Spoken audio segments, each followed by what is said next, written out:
कथे के দেখলে বন্ধুরা কেমন ফানি একটা মোমেন্ট হয়ে গেল আমার সাথে। এটা হয়েছে পরে, তোমরা দেখতে পারবে কেন পড়ে গেলাম, কিভাবে পড়ে গেলাম। ম্যাক্সিমাম দিন ভিডিও করতে করতে কিছু না কিছু অঘটন ঘটে, বাট আজকেরটা সব কিছু লেভেল ছাড়িয়ে গেছে। আমি যতবারই এডিট করতে করতে ভিডিওটা দেখছি চোখে আসছে, হেসে হেসে পাগল হয়ে যাচ্ছি, ভয়েস আর দিতে পারছি না। তো চলো ফাইনালি শুরু করা যাক। আমি একটু আজকে ডেইলি ফেস কেয়ার হিসেবে যা তোমরা করতে পারো তো সেরকমই স্কিন কেয়ার দেখাচ্ছি, খুব ইজি অ্যান্ড সিম্পল। প্রথমে হিমালয়ার ফেস ওয়াশ দিয়ে ফেসটা ওয়াশ করে নিলাম ভালো করে। তারপরে একটু দুধের সরের মধ্যে একটু গোলাপ জল আর একটু গ্লিসারিন মিশিয়ে এবারে এটা পুরো মুখে মোটামুটি 7-8 মিনিট ধরে ম্যাসাজ করতে হবে ভালো করে। দুধের সর শীতকালে কিন্তু স্কিনকে মোলায়েম এবং একটু অয়েলি রাখতে সাহায্য করবে, কারণ শীতকালে আমাদের স্কিনটা মানে যতই কারোর যদি অয়েলি স্কিন হয় তবুও তার কিন্তু একটু ড্রাইয়ের দিকে চলে যায়, একটু শুকনো শুকনো ফিল হয়। তো এটা যদি মাখো তাহলে কিন্তু স্কিনটা ভীষণ ভালো থাকবে আর গ্লসি থাকবে এবং স্মুথ থাকবে। তারপরে আমি মুখটা ভালো করে ধুয়ে এসে 7 থেকে 8 মিনিট ম্যাসাজ করার পরে আমি মেখে নিচ্ছি আমার নিজেরই তৈরি করা একটা সিরাম, যেটা তোমরা একটু ভিডিওগুলো ঘাটাঘাটি করলে দেখতে পারবে। যারা ভিডিওগুলো দেখছো অনুরোধ করব লাইক দিয়ে দেখতে থাকো। সো হয়ে গেছে আমার রাতের স্কিন কেয়ার। এই দেখো কটা বাজে দেখবে, 11:20 বাজে। This is the courage. এরকম থাকতে হবে মনের ইচ্ছে, নিজেকে যত্ন নেওয়ার। যতই ঠান্ডা পড়ুক না, যখন বেশি ঠান্ডা পড়বে আমি ডিসাইড করে নিয়েছি দুপুরবেলা করে স্কিন কেয়ারগুলো করে নেব। আর এই যে আমার বর ঘুড়ি বার করে বসে আছে, এঁটো হাতে মোবাইল দেখছে। চলো তাহলে এখন ঘুমিয়ে পড়ি। আজকে স্যাটারডে, কালকে সানডেটা তোমাদের সাথে পুরো গোটা দিন শেয়ার করব। আর যাদের উদ্দেশ্য শুধু স্কিন কেয়ার দেখার তারা এখানেই লাইক করে সাবস্ক্রাইব করে পালিয়ে যেতে পারো। আর যদি দেখতে চাও রবিবারটা সারাদিন বর বউতে মিলে কীভাবে হাজব্যান্ড ওয়াইফ সারাদিনটা সময় কাটাই, সারাদিনটা কীভাবে কাটাই, তাহলে দেখতে থাকো, ঠিক আছে? চলো এটাই আমার এখন কন্টেন্ট হবে। যেহেতু হচ্ছে স্কিন কেয়ারের ভিডিও দেখতে তোমরা বেশি ভালোবাসো, তাই প্রথম কিছুটা অংশ আমি স্কিন কেয়ার দেখাবো, যা যা আমি করি। অ্যান্ড দেন আমি সারাদিন কি টুকটাক কাজ করি, মানে সারাদিনটা যেভাবে কাটে আমার সেটাই থাকবে। তো চলো এখন বকবক করবো না, সকালবেলা আসছি বকবক করতে। গুড নাইট, গুড মর্নিং বন্ধুরা, হ্যাপি সানডে। চলে এসেছি রান্নাঘরে।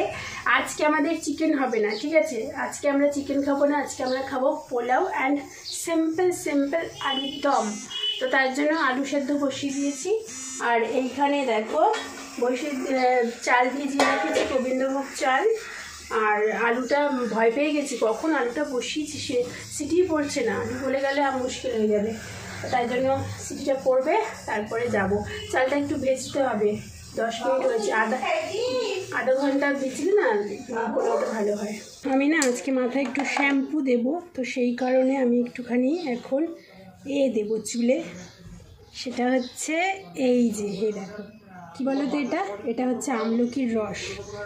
আমলকিটাকে ছোটো ছোটো করে কেটে মিক্সিতে ঘুরিয়ে নিয়ে ভালো করে চেপে নিয়েছি, ব্যাস হয়ে গেছে। এর মধ্যে নেব নারকেল তেল আর কি নেব দাঁড়াও, আর নেব এই যে ক্যাস্টার অয়েল, মাই ফেভারিট। চলো আমলকিটা চুলটাকে শক্ত করতে, মজবুত করতে, খুশকি দূর করতে সাহায্য করবে।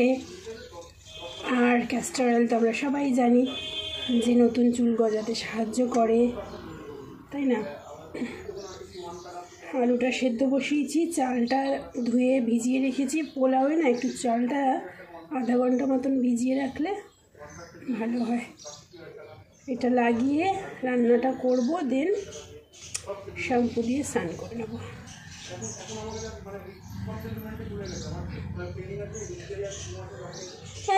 একা থেকে দেখো বাবারে বাবা, ভেঙে গেল চেয়ারটা, ভেঙে পড়ে গেলাম। কি অবস্থা আমার!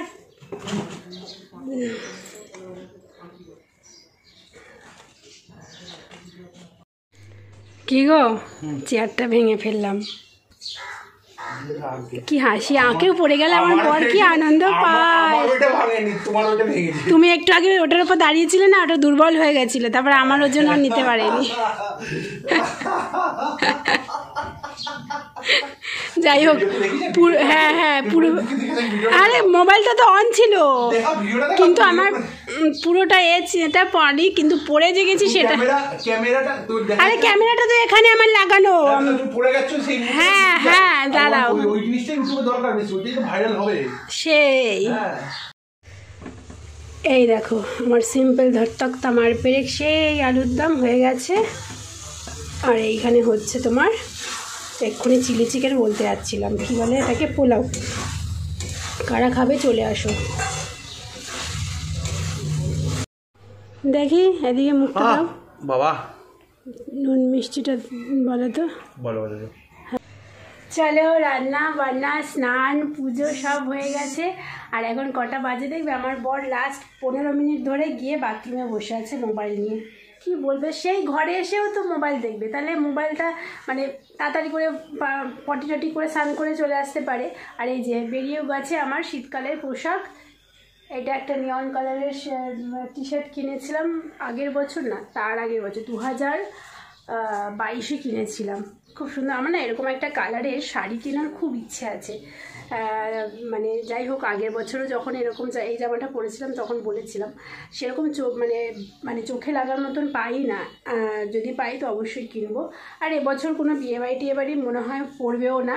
আগের বছর যেমন 2টো বিয়েবাড়ি ছিল, মানে পুরো আইবুড়ো ভাত থেকে পুরো একদম মানে রিসেপশন অবধি পুরো গেছিলাম। অনেকগুলো শাড়ির প্রয়োজন ছিল, বেনারসি পরেছিলাম।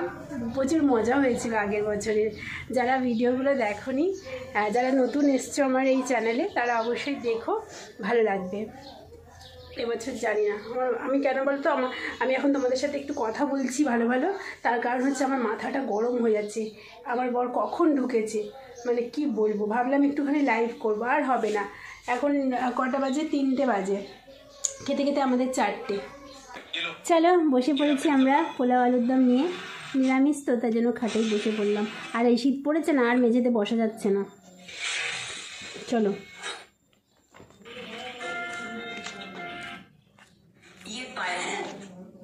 ওরে বাবা, আমার দেখো, আমার লাল টুসটুসে বরটাকে দেখো, কি হ্যান্ডসাম। ছোটোবেলায় যে কেন পেলাম না, ছোটোবেলায় কি মিষ্টি দেখতে ছিল। দেখো আমার বরটাকে, দেখেছো? এটা হচ্ছে আমার ছোটো ননদ, এটা হচ্ছে বড় ননদ। এই দেখো লাল টুসটুস বরটা আমার গো। আর এই যে হচ্ছে, এটা মনে হচ্ছে আমার শাশুড়ি। দিবে এটা? হ্যাঁ মা। হ্যাঁ, এই যে আমার শাশুড়ি আর তার 3 ছেলে মেয়ে। বাবা দেখো আমার বরকে দেখো, এ কিন্তু সবার ছোট কিন্তু সবার লম্বা। আর চেহারা দেখো, আর তুমি জামাটা আর এখনের চেহারাটা দেখেছই, ভালো একটা জিনিস। সেটাই তো বলছি, এটা আমার ছোট ননদ, এই যে আমার বর, এইটা হচ্ছে আমার শ্বশুরমশাই, এইটা হচ্ছে আমার বড় ননদ। আর এইটা কে গদি? এই যে লাল হেয়ার, বন্ধু, ফ্যামিলি মেম্বার নয়।